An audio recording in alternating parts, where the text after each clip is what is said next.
Alena, seorang waria berusia 23 tahun, duduk termenung menghisap rokoknya sembari menunggu matahari terbenam. Ia baru saja selesai menerima panggilan berkencan seorang pelanggannya. Ia baru akan menerima seorang tamu lagi setelah matahari terbenam. Sorot kedua matanya seolah sedang memikirkan sesuatu. Seketika bibirnya membentuk simpul masam menyeringai. Dalam benaknya, ia terbesit hendak menyingkirkan sahabatnya yang dianggapnya saingan. Semenjak ia mengajak Ruby, sahabatnya, ke rumah prostitusi itu, ia tak menyangka kalau Ruby akan menjadi bintang dan mengalahkannya. Sebenarnya, Ruby seorang laki-laki normal yang sejak kecil sudah menjadi yatim piatu. Ia tinggal bersama budenya. Laki-laki yang bernama asli Robbie itu sengaja mengubah nama aslinya menjadi Ruby untuk menyembunyikan identitasnya. Karena tuntutan ekonomi, Ruby terpaksa bekerja sejak duduk di bangku SMP. Sehari-hari ngamen di jalan, nyatanya belum bisa mencukupi kebutuhan hidupnya. Ia terpaksa mencari pekerjaan sampingan. Robbie menjadi badut sirkus di malam hari. Robbie pun tak menyangka bisa mengenal Alena dari tempat sirkus tersebut. Awalnya, Robbie tertekan di tempat kerjanya. Ia mengenal banyak orang-orang aneh. Robbie tidak punya pilihan lain selain bertahan di tempat yang dianggapnya mengerikan itu.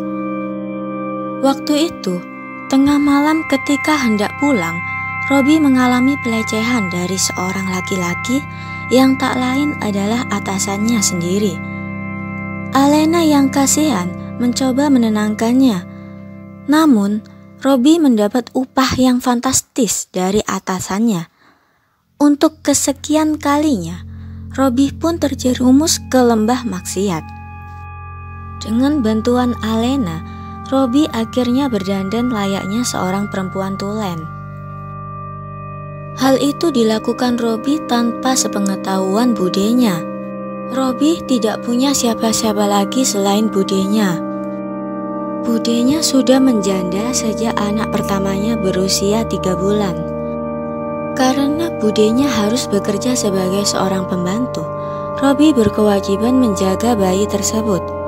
Keduanya bergantian menjaga bayi itu. Robbie kuliah di sore hari dan bekerja di malam hari. Budenya hanya mengetahui Robbie bekerja sebagai pelayan di sebuah kafe malam.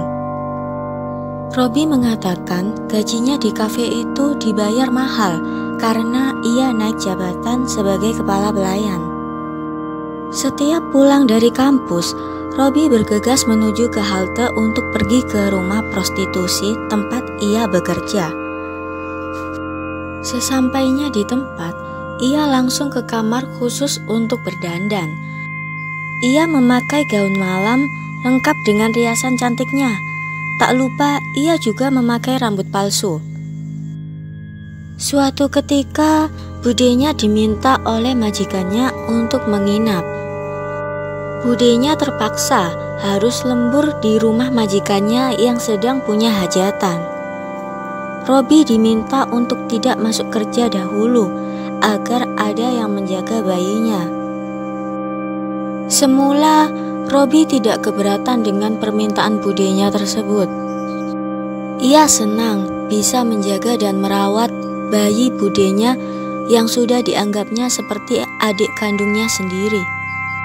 Robbie pun langsung menelepon Alena untuk menyampaikan jika ia izin tak bisa masuk kerja dulu. Namun Alena menolak izin tersebut. Alena mengatakan jika pada hari itu Robbie menerima banyak tamu. Alena memberi usulan pada Robbie untuk membawa bayi itu ikut bersamanya saja. Alena menawarkan diri bersedia untuk menjaga bayi itu selama Robbie menerima tamu-tamunya. Robbie senang mendengar Alena menawarkan diri mau membantunya menjaga bayi tersebut. Namun di balik itu semua, ternyata Alena sudah menyusun siasat liciknya untuk menyingkirkan Robbie. Alena diam-diam sudah menyuruh seseorang yang sudah dibayarnya untuk membunuh Robbie. Usai melayani tamu-tamunya, Robbie berganti pakaian dan langsung pamit pulang. Jalanan di area rumah prostitusi tersebut gelap sekali karena penerangannya masih terbatas. Dari kejauhan, orang suruhan Alena sudah bersiap mencari waktu yang tepat untuk menabrak Robbie yang pada saat itu sedang menggendong bayi. Robbie yang pada saat itu tidak begitu jelas melihat jalanan yang gelap, sontak kaget mendengar deru mesin mobil yang melaju cepat ke arahnya.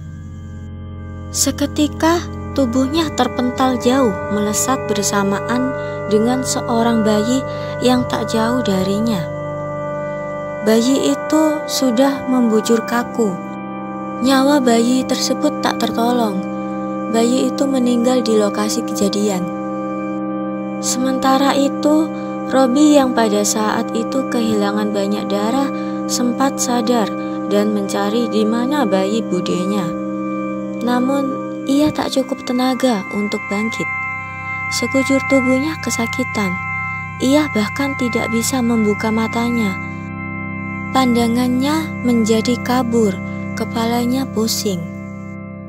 Robbie merasakan darah yang mengalir deras di kepala, tangan, dan kakinya. Budenya yang mendapat kabar dari polisi langsung bergegas ke rumah sakit. Betapa hancur hatinya melihat bayi kecilnya sudah tak bernyawa lagi. Robbie yang pada saat itu keadaannya masih kritis langsung dicercah habis-habisan oleh budenya. Budenya mengungkapkan kekecewaannya sekaligus menyesal sudah membesarkan Robbie yang dianggapnya sebagai penyebab anaknya meninggal. Robbie yang mendengar ucapan budenya itu seketika sedih. Ia yang tadinya bersemangat berjuang ingin hidup mendadak jadi pesimis. Selang beberapa jam setelah itu, Robbie menghembuskan nafas terakhirnya. Robbie meninggal dalam keadaan yang tidak tenang. Arwahnya berkeliaran di lokasi kejadian. Ia menyimpan penyesalan besar terhadap budenya. Rasa amarahnya kian memuncak tak terbendung. Orang-orang yang lewat di jalan itu akan diganggunya jika tak menyalakan lampu kendaraan dan juga membunyikan klakson. Warga sekitar kerap melihat sosok kuntilanak laki-laki yang menggendong bayi di jalan tersebut. Mereka percaya sosok itu adalah korban tabrak lari yang arwahnya penasaran, menyimpan dendam pada si penabraknya.